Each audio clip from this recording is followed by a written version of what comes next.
Goodyear's president of racing, Greg Stucker, has made some more comments about the tire controversy at Bristol this past Sunday and whether or not they've actually found anything that leads them to believe why the tires were wearing so much compared to last fall in September. Before we get into this, I'd like to ask you, please hit that subscribe button, hit that bell for notifications so you don't miss any of our future videos here at John Trent Racing. Before we get to Stucker's most recent comments, let's go back to Sunday where he actually addressed the press in the middle of the race.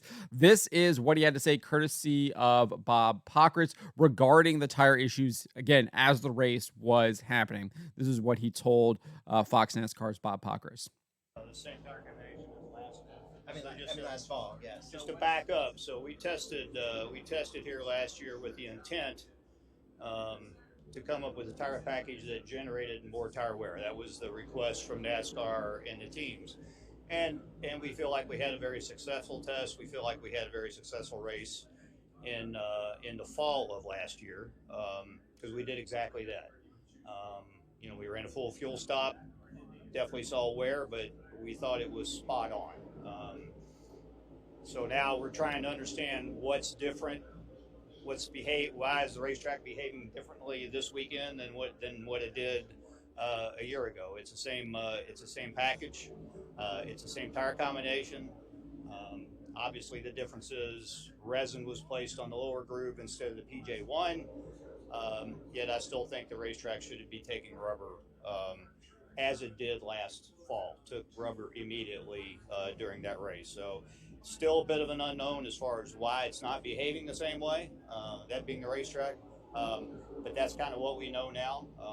Obviously, everybody's kind of in the same boat. Some guys are able to manage through it a little bit better than others, but it's still a tough situation, and we're just going to have to try to understand exactly what's happening, what's different, and adjust from there. Was Goodyear consulted on whether to use resin? No, that was a track decision. There was a conversation late last night, this morning, as to whether or not to reapply, which they ended up doing. You said that this is a tough decision or a tough situation, Greg.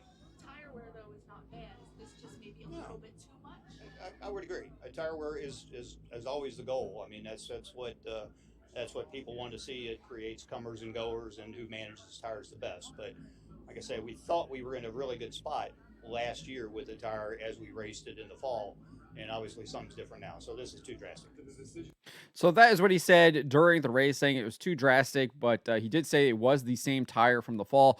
We are getting an update from him. He spoke with Sirius XM NASCAR Channel 90 earlier this week. This is what he had to say based on what they've discovered so far, just in the one day that they've had to, I guess, examine this problem. Let's take a listen.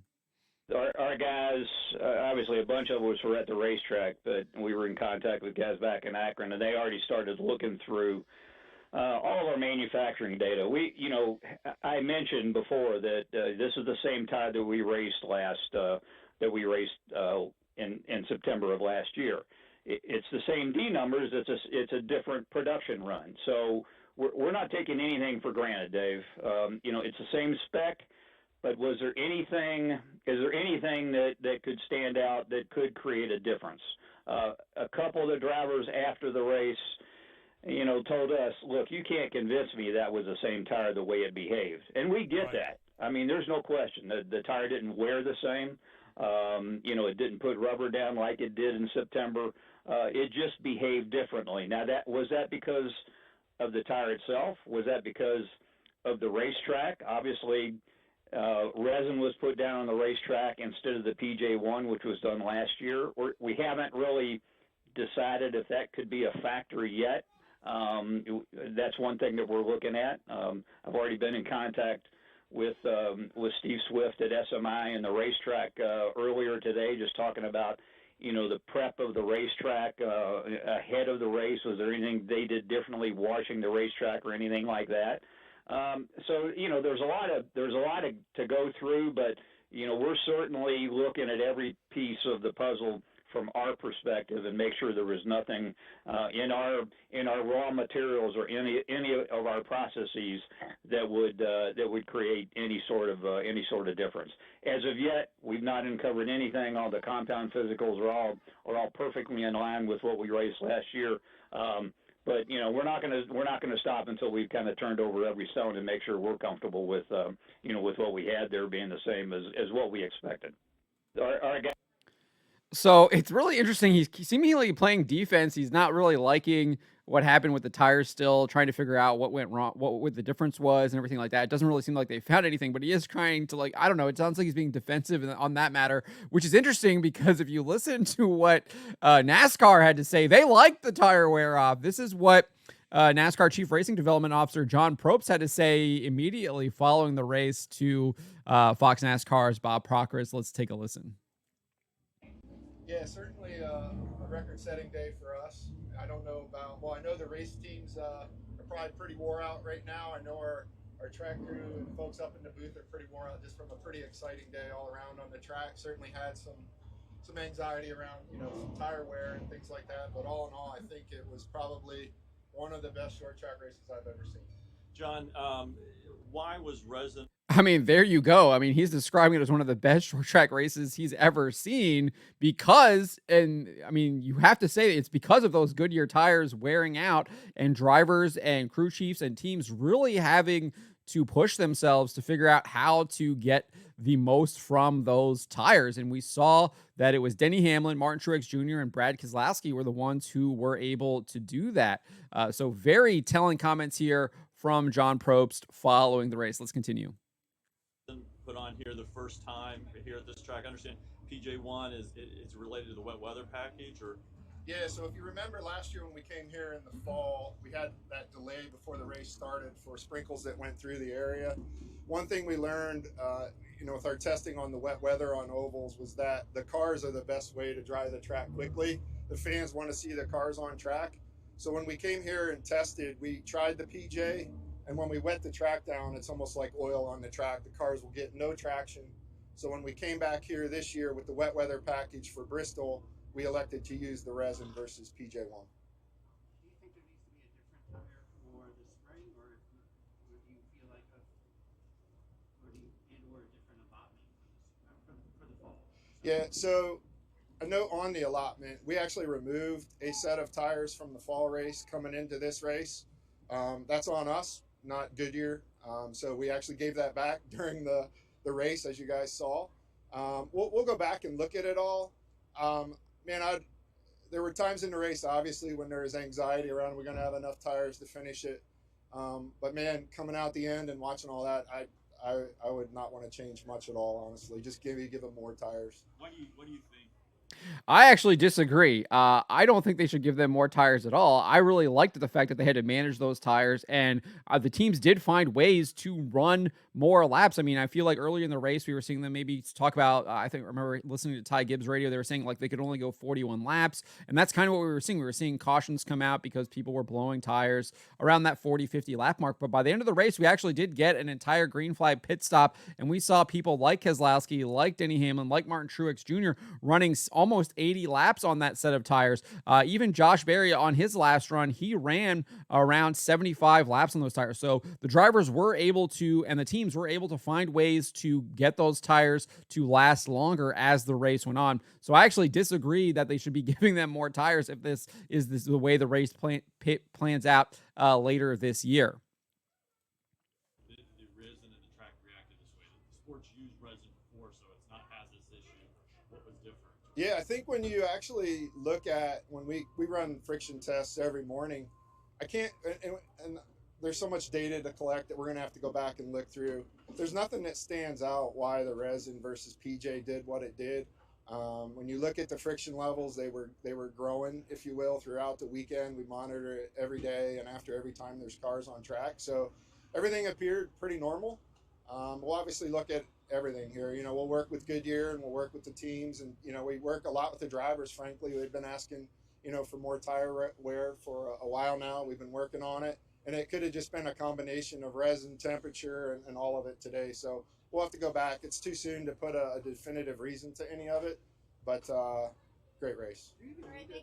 So he keeps reiterating that the race is really good, and I definitely agree with him. I thought the race was really interesting. I know there's some people that don't like seeing the tire wear play a big factor into it. They think it might be more up to chance, but I do think it has a lot to do with how the drivers manage it and how they run their race and how the team set up the cars and things like that. So I do think that it takes a lot of skill, a lot of talent to be able to manage those tires, get those tires to where they can run almost 80 laps and still be running some of the best lap times out there compared to their competitors. So that's what we heard right after the race. This is what they had to say following the race. This again is on NASCAR Sirius XM channel 90. This is Elton Sawyer, NASCAR Senior Vice President of Competition. Let's listen to what he had to say following the race. This just came up this morning.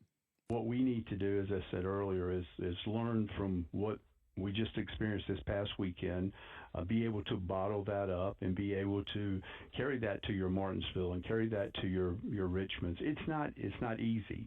Again, we didn't walk into Bristol on Sunday morning having all this mapped out. It was a blessing in disguise to be able to experience that and now work closely with Goodyear to and commend them. We can't say enough. They've been asked to, and the drivers have been asking for this, so this is what what they asked for, and this is what they got for Sunday. Was it a little extreme? Sure, absolutely. I do believe that if we turned around and ran the race again today with the same tire, the same conditions, same setting, and the teams had the opportunity to make some fine adjustments to their settings, caster and camber and things of that nature, the tire wear would be much better than what it was. I believe they would get, upwards of the maybe even 60, 70, 75 laps on a set of tires. So you take all of that and you start digesting it, and we'll get an answer, to how we want to move forward. But I think the short answer to your question is this is exactly what we need when we get to our short tracks. So I think that is another great answer from NASCAR. They realized that the race was great at Bristol. They want to stick it in a bottle and carry it to Richmond, carry it to Martinsville, carry it to the rest of the short tracks that they race on the circuit. And I can't disagree with that. I think they're absolutely right. And then as far as his comments about the teams now having experienced this, I don't think they would have any issues setting up their cars. Again, we saw at the end of those runs, we saw some of the top drivers. We saw Denny Hamlin. We saw Martin Truex Jr. We saw Brad Keselowski. We saw Josh Berry. They were able to push their cars to do 70 laps on those set of tires. So I do think that this is the perfect package that they should be running in the short track. If they can replicate this at the other tracks, obviously you're going to be dealing with different tracks, they're different setups, less banking, etc. But if they can bring it to the other tracks, it's going to be really exciting racing. It's really going to be having to push these drivers, push these teams to really get the most out of their cars, out of their tires, and see who really can win some of these short track racing. I mean, I remember Martinsville, it used to be like, hey, when you go to Martinsville, you had to really take care of your equipment because if you wore out your brakes, you'd have brake failures. Now I don't really feel like that's a big of an issue. Obviously, they've adapted to that and everything, but that was one of the big things when you would go to a lot of these short tracks. You had to take care of your equipment, or because you didn't want it to break down and fail because you were pushing it to its limits.